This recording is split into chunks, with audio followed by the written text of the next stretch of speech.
Jadi ada mata-mata itu loh, menginformasikan ke kita bahwa di situ pasti ada GAM. Bikin strategi untuk pengepungan di situ. Tembakan. Iya, sambil jaga kita di mata kita di depan, jadi di depan gini. Berlindung dan segala macam. Terus juga disambut ada kontak yang dari mana lagi kita nggak tahu. Soalnya malam tas gitu. Kita lihat lama-lama ini satu ini darah itu satu gini. Sampai nggak kuat, ini kan muncul semua gitu sampai di sini tuh. Saya itu ya hanya teringat ibu saya gitu aja. Kasihan ibu saya kalau saya mati. Tutup ini kan durung kelempar sini tuh, masa kulitnya itu. 2 orang masih hidup, saya sama Andrian, 3 orang meninggal di tempat. Jadi berdua itu Hercules itu penumpangnya hanya 2 orang, saya sama peti jenazah itu.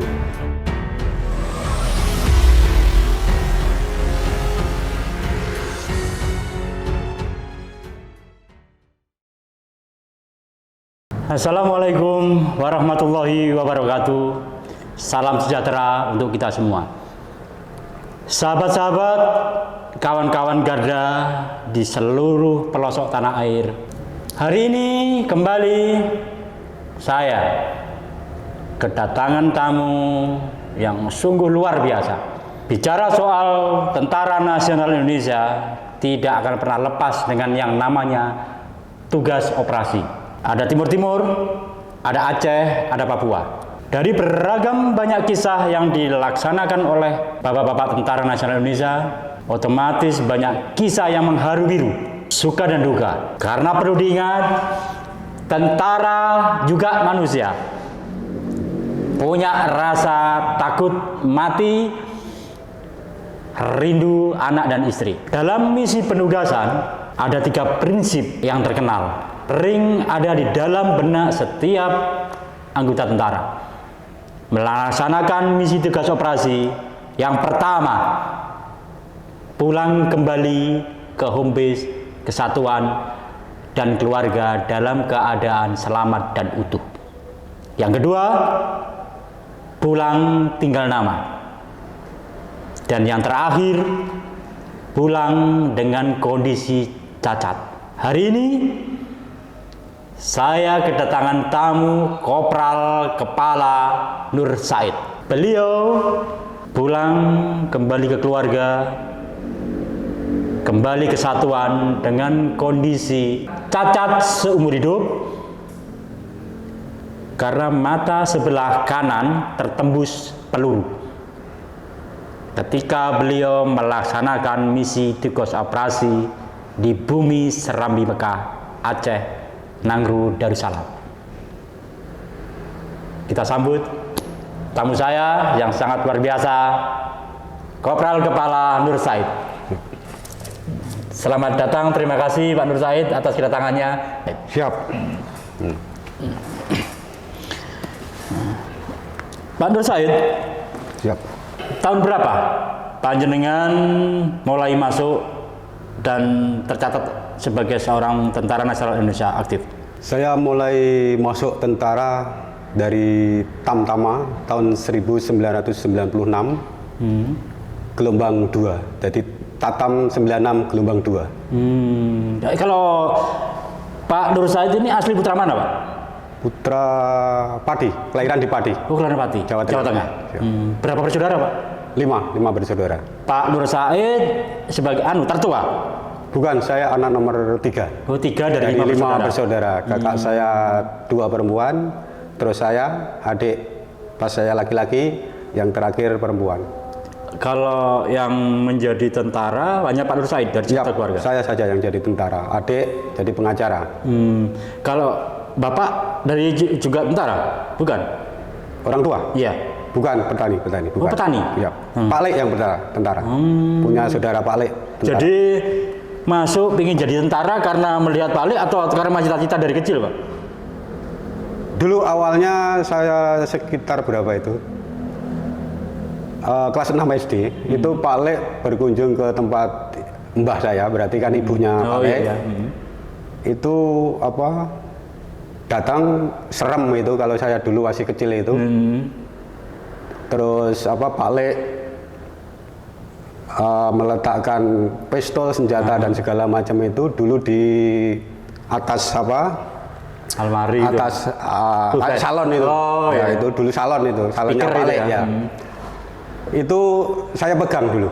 Saya sempat dikasih tahu itu, jangan dipegang itu. Tapi saya sempat pegang pistolnya Pak Lek. Itu Pak Lek saya terakhir dinas di mana? Salatiga. Jadi kasih apa itu Korem Salatiga. Tapi terakhir saya dekat sama Pak Lek di Dandamil Bawen. Tapi berjalannya waktu saya belum punya cita-cita tentara. Namun keinginan saya jadi tentara itu ya mulai saya pegang pistol itu sama Pak Lek itu. Ada greget. Ada pistol ya. Ada greget, oh gagah, mungkin Kalau agak waktu sangar kecil gitu. kan kalau mainan apa pistol-pistolan Tembak-tembakan itu kan itu kan? hanya bambu dikasih apa Kertas atau anu yang ngedol itu aja. iya. Tapi pasti itu. Jadi Pak Lek pasti ingat. Tapi sekarang Pak Lek kan sudah almarhum. Gitu. Jadi Habis itulah saya punya cita-cita keinginan jadi tentara itu sama Pak Lek itu yang serem dulu. Pakaiannya yang masih ini saku, bawah juga saku itu. Dulu itu. jadi ketika lulus SMA, Lulus SMP, SMA itu perjalanannya panjang karena saya harus sama orang tua. Pengennya kan sekolah bukan di umum. Jadi paling bukan di apa? Di STM atau MTS, beraliyah gitu maunya gitu. Tapi saya pengen jadi tentara itu malah berkeinginan pengen yang umum. Yang Karena SMA, pengen kalau tentara itu harus umum katanya kan. Mindset saya dulu seperti itu. Terus orang tua juga nggak bisa apa namanya petani, nggak bisa memantau terus. Gitu. Jadi waktu daftar menjadi tentara, orang tua tidak tahu nih Pak? Orang tua sempat tahu. Saya tempat apa 2 kali. Jadi yang pertama itu gagal karena kita nggak ada persiapan. Yang kedua saya langsung pergi ke rumah Pak Lek kan Pati sama di Semarang itu jauh dulu. Akhirnya saya ikut Pak Lek sana juga dikasih tahu pengen jadi tentara. Saya dididik itu. Dibina, dilatih. Ya dilatih itu. Ternyata saya di sana nggak kerasan itu. Tapi ketika saya di sana terus sama Pak Lek juga pas itu gagal. Akhirnya saya agak kecewa dikit. Terus saya nggak mau ke tempat Pak Lek lagi. Saya di pesantren Syekh Abdurrahman Jambon Ungaran ketika itu. Saya mondok di sana. Sempat mondok di pondok pesantren Pak? Ya di pesantren. Pondok mana Pak? Syekh Abdurrahman Jambon Ungaran. Itu ya kita pakai jeda untuk mempersiapkan itu. Sampai saya juga sama Pak Kiainya dulu juga minta doa restu gitu. Akhirnya yang pertama memang nggak diizinkan, ngaji dulu gitu, dia bilang gitu. Cari anu dulu Pak. Ya itu terus nggak jadi betul. Terus akhirnya jeda 6 bulan itu kan ada jeda untuk gelombang 2-nya. Baru saya pamit sama Pak Kiainya dulu. Udah berangkat itu. Akhirnya mulus saja. Saya jarang jadi tentara, nggak ada hambatan apapun. Sampai semua tahapan itu ya. Jadi saya kalau pagi habis sholat subuh lari ke pucuk Gunung Ungaran itu. Dulu lari kan naik itu. Pulang naik bukan naik angkutan itu. Udah itu aja. Kalau pulang naik angkutan. Kalau berangkat dari pondok pesantren mau dari pondok ya? Iya itu. Yang mau tes seleksi itu saya lari. Dari pondok lari untuk menjalani lari biar kuat itu. Nah itu persiapan kita untuk mau jadi tentara itu. Sebenarnya itu. Iya. Itu tahun 96. 96 itu ya? 96 saya lulus SMA 95. Yang di gelombang pertama gagal di mana Pak? Saya gagal di Pantokir. Tinggal Pantokir itu atau apa ya dulu itu. Hampir tinggal 1 klik langkah aja. Jadi tetap semangat, saya harus jadi. Saya harus jadi itu. Masuk. Terus ketika saya semangat betul, orang tua mau tes segala macam, mau Pantokir, orang tua saya datang ke tempat Pak Lek. Ya bunyinya bapak itu masih ingat bertiga, Pak Lek, orang tua saya. Piye-piye lah Ran, ponakmu jadikan tentara gitu. Akhirnya gitu. Saya juga semangat waktu itu. Iya itu. Akhirnya Pak Lek mau melatih, mau mendampingi. Ya mendampingi itu, betul. Kemudian di gelombang kedua Pak Nur Said menjalani setiap tahapan tes. Kemudian resmi kapan itu Pak menerima surat? Dinyatakan di surat datang ke rumah atau dipanggil? Itu kan ada pengumuman. Tes itu saya juga di pesantren, tes segala macam itu di pesantren itu. Akhirnya lulus tahun 96 itu langsung saya berangkatkan Pak Lek di rumah itu langsung di mana Gombong itu. Berarti pendidikan di Gombong. Di Gombong. Ya. Berapa bulan, Pak?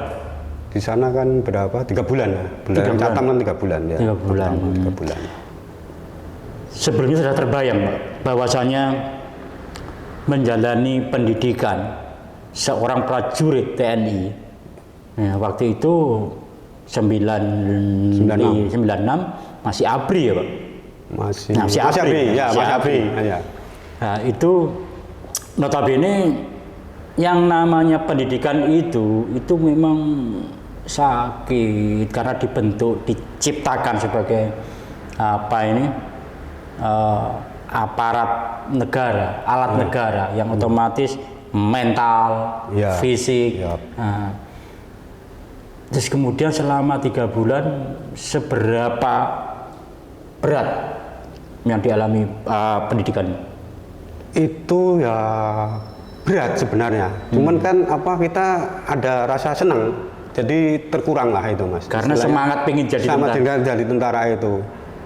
Karena kita sudah biasa bangun agak pagi itu toh. Ya itu kalau dibangun pagi ya biasa, sudah terbiasa pagi. Bangun enggak kayak tidurnya malas-malas itu enggak. Jadi saya sudah terbiasa. Bangun pagi suruh sudah langsung berangkat itu aja. Happy aja. Punya kenangan, Pak? Kenangan yang lucu atau kenangan apa selama pendidikan dulu, Pak? Selama 3 bulan nih dengan kawan-kawan yang tidak kenal. Gombong yang di sana itu hanya 2 minggu yang saya rasakan kayak nggak ada ya enaknya jadi tentara dulu saya bilang. Pernah punya mindset seperti itu. Waktu awal-awal itu aja. Awal nggak ada enaknya jadi tentara. Tapi begitu berapa jeda kita sudah diizinkan IB, izin berlibur itu. Wah, ternyata enak, gagah di jalan itu. Ya gitu aja. Perasaannya tambah senang sekali. Walaupun nanti kita PB itu pulang sore sampai di rumah Pati itu pagi ya toh. Paginya pulang lagi itu ya senang. Senangnya ya di jalan itu kayak gagah gitu aja. Ya itu. Nah, setelah 3 bulan menjalani pendidikan, Chandra di muka, ya, dididik, dibina, dibentuk mentalnya, fisiknya.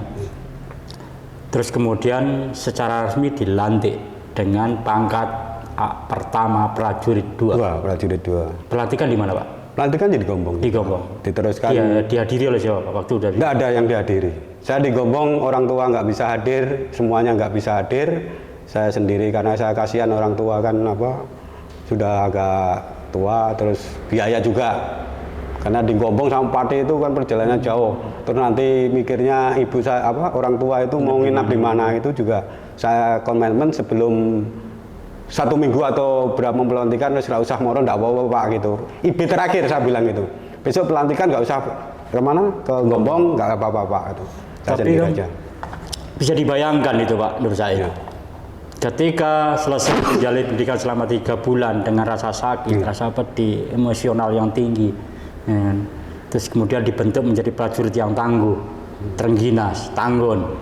Ketika menerima baret, dinyatakan menyandang prajurit sebagai prajurit TNI dengan pangkat prajurit 2 Perada.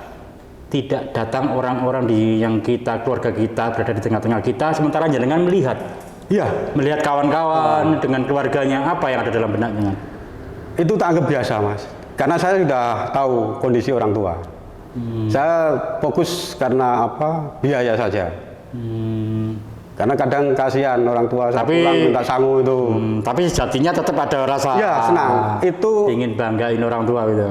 Kalau orang tua Bapak ketika kejuruan saja yang di Klaten, itu baru orang tua nggak tapakan. Di Lapor itu orang tua datang. Itu kalau orang tua datang, kalau di Gombong enggak. Kalau di Klaten kan dekat. Iya. Itu baru orang tua bisa menghadiri.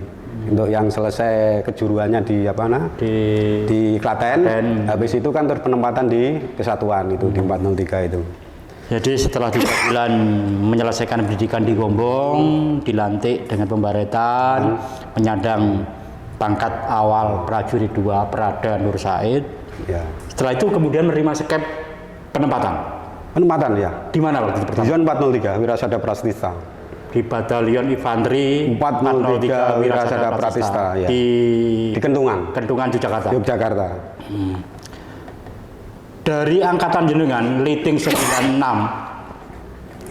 berapa teman yang ditempatkan di di batalion yang sama? Hampir kalau masuk di Yon 403 sekitar 45 dulu. Banyak sekali liting saya di 403. Satu angkatan terliting itu 45-an sekitar. Ya. Ketika masuk di ini Pak Nur Said, ini ada kopi dari Carnivore Coffee Shop. Carnivore Kopi Coffee Shop yang sangat nikmat menemani Siap. kita ngobrol semakin asik ini, Bang. Siap. Ya, sambil kita nikmati ini, Siap. masih hangat, masih Siap. ini kita nikmati kopinya, Bang. Siap.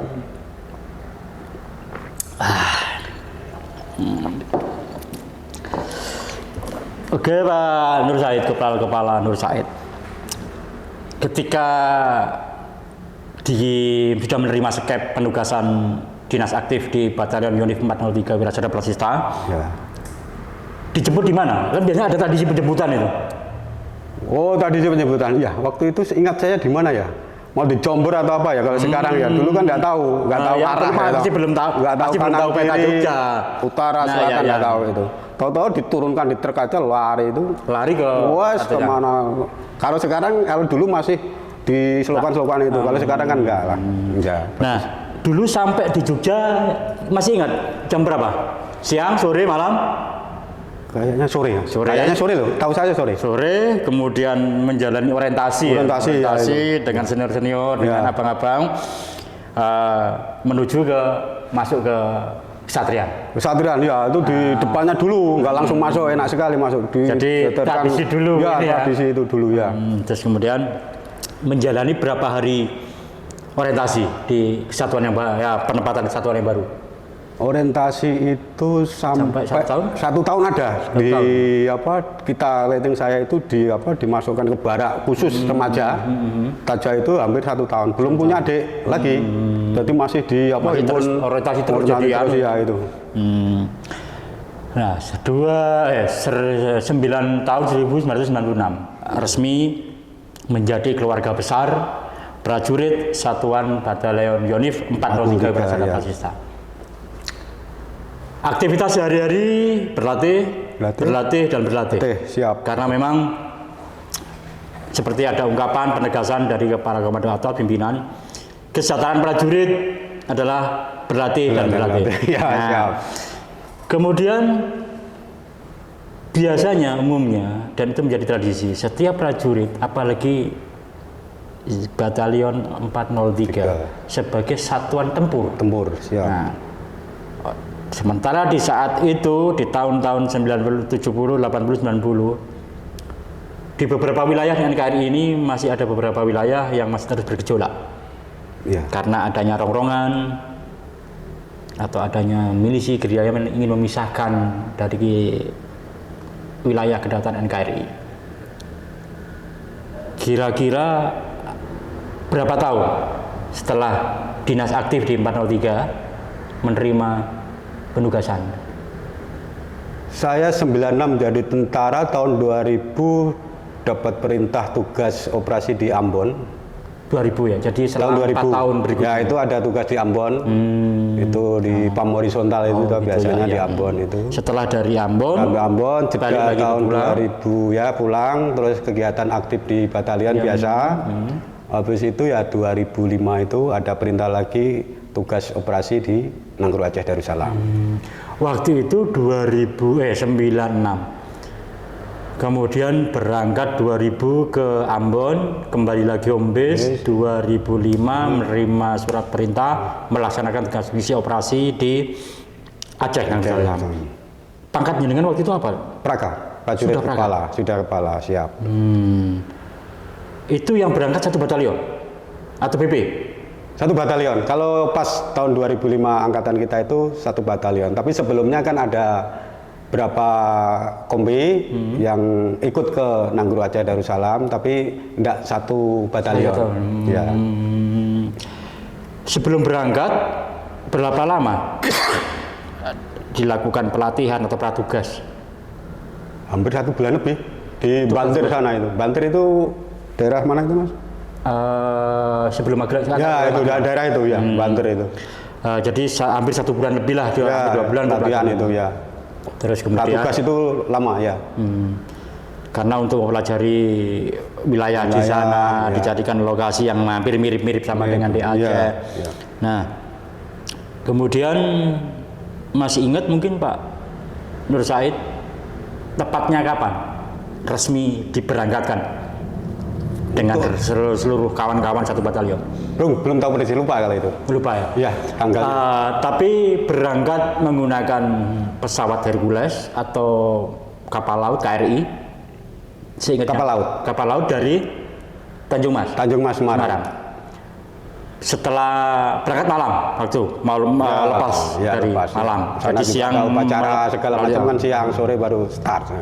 Dari Semarang menuju ke Aceh, ke Melabuh waktu itu Pak? Atau kemana bersandarnya? Masih ingat kapalnya apa Pak? Masih ingat? Kapalnya itu KRI Teluk Langsa. Teluk Langsa. Berapa hari perjalanan Pak? Berapa 4 hari mabuk kapal itu? Berapa hari? 7 hari atau berapa itu? Wah, iya. Gitu ya? Mabuk kapal. Jadi memang Udah banyak, ya. perjalanan di Iya.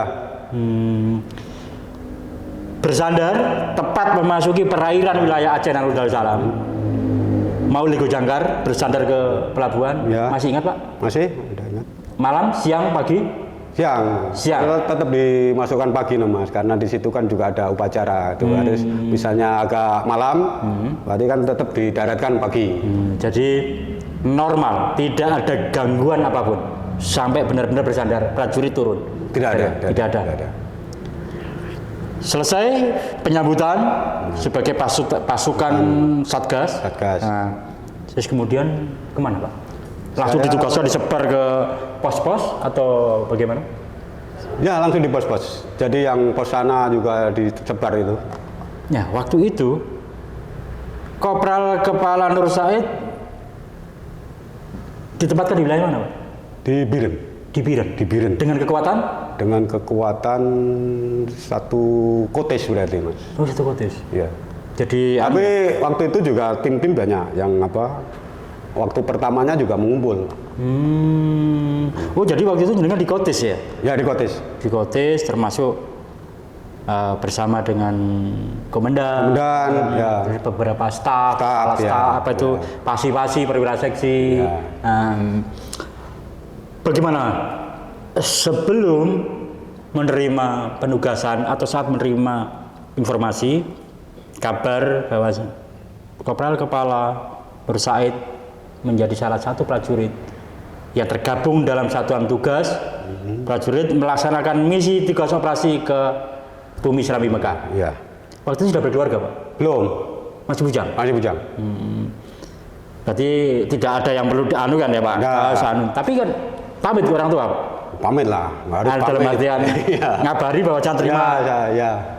Tapi waktu itu Pak Nur Said apa yang terbayang tentang Aceh? Kita waktu di Aceh di orientasi gitu terus bergelombang hanya jeda 1 bulan kan terus ada tsunami itu. Tapi ketika mau berangkat itu sudah terbayang nih Aceh sedang bergolak. Iya itu. Terus ada ketakutan atau biasa? enggak? Enggak ada biasa. Jadi tetap semangat itu ya. Nah kemudian di pos Kotis fungsi dan tugas pokoknya Pak Nur Said di Kotis itu apa Pak? Apakah juga seperti teman-teman yang lain melakukan selaber, melambung, mencari keberadaan sosok lawan? Tidak, dulu waktu saya di Aceh ya kita di Kotis itu biasanya kalau komandan ke kota pengawalan itu aja. Oh jadi ini memberikan pengawalan kepada ya kalau komandan mau kemana naik mobil sitke itu kita di truk di belakangnya. Oh jadi pengawalan konvoy melindungi komandan ya. Di samping itu juga kalau ambil doorlock makanan segala macam itu kan turunnya di kota itu lah. Nah, itu baru kita ngambil doorlock, kita ngawal itu. Ya udah pakai truk aja itu. Yang dikawal yang tertua di situ. Jadi boleh dibilang keamanan, keselamatan komandan batalion itu juga berada di tangan Kopral Kepala Nur Said. Ya, kira-kira gitu. Begitu ya. Ya. Termasuk juga logistik. Bisa sampai ke Kotis, bisa sampai ke ini juga Siap itu kita yang Keamanannya? ngawal ya. Nanti kita dorong ke pos-pos itu tinggal ngambil gitu. Siap. Jadi boleh dikata vital juga waktu itu Pak ya. Apa ini fungsi dan tugas pokoknya Kepala Nur Said karena mengingat keselamatan Kemendan, keselamatan dan keamanan logistik yang otomatis, walaupun benar logistik tidak akan pernah memenangkan pertempuran, tapi tanpa logistik mustahil pernah bisa dimenangkan, kan itu Pak. Ya. Sehingga mengamankan logistik itu juga sangat vital kan itu. Ya. Ketika mengawal terjadi hadangan, makanan dirampas. Ya. Nah sekarang yang menarik ini Pak Nur Said, kalau memang fungsi dan tugas pokoknya Kopral Kepala Nur Said adalah sebagai pengawal melekat, ini luka yang ada mata sebelah kanan, ini apa sebenarnya yang terjadi Pak? Dan itu waktu apa? Terlibat seperti apa? Apakah dihadang ketika mengawal komandan, ketika mengawal logistik, terus kemudian terjadi hadangan, jenengan dihantam lawan, atau gimana Pak? Oh itu sebenarnya kan sudah terorganisasi ya. Jadi artinya sudah dari Danjon sudah ada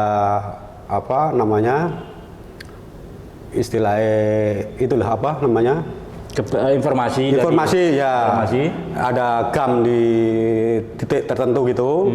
Akhirnya lah itu kita adakan pengepungan dulu itu. Oh. Jadi kita tim dari mana, tim ini Iya. dijadikan itu untuk diadakan pengepungan karena di lokasi itu pasti ada GAM. Oh. Karena itu kan juga ada informasi di sana, kalau di orang Aceh itu namanya centoy itu. Jadi ada mata-mata itu loh menginformasikan ke kita bahwa di situ pasti ada GAM. Akhirnya lah dibikin strategi untuk pengepungan di situ. Penyergapan dan GAM itu. GAM itu ya. Informasi sampai kemudian pelaksanaan pengepungan, penyergapan itu berapa hari Pak?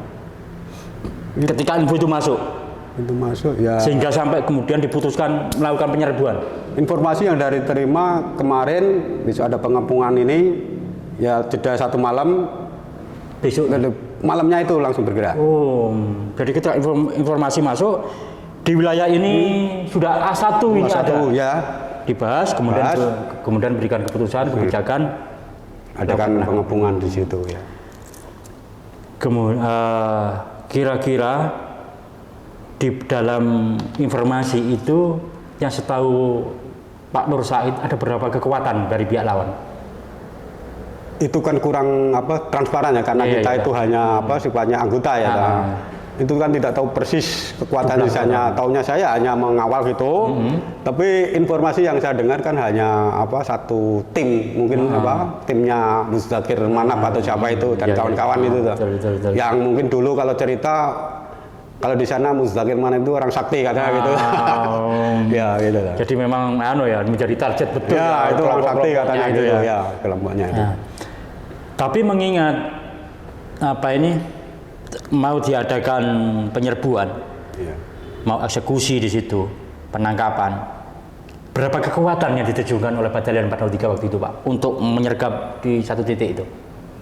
Itu ya berarti berarti ada 4 tim Mas itu. 4 tim, satu tim berisi? Berarti kan satu berapa regu itu nggak tahu persis kan. Atau kita pokoknya ada mungkin berapa timnya ini itu 4 atau berapa gitu. Jadi untuk meng-backup lokasi itu.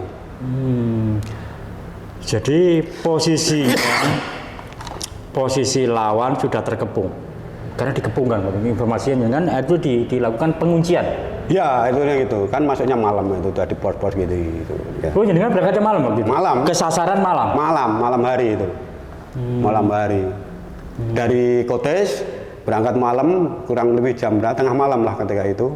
Terus sampai di sasaran itu hampir subuh itu. Terus menunggu sudah ditempatkan pos sana itu. Terus kita sudah jeda antara mau subuh sampai subuh itu nggak ada kontak apa-apa ya, kita kayak menyisir di semak itu. Lokasinya kopi itu. Bisa digambarkan lokasinya waktu seperti apa Pak? Ya kan di hutan kopi, kayak kopi, tanaman kelapa segala macam kan semuanya tertutup semua kalau di Aceh itu. Jadi itu infonya lokasi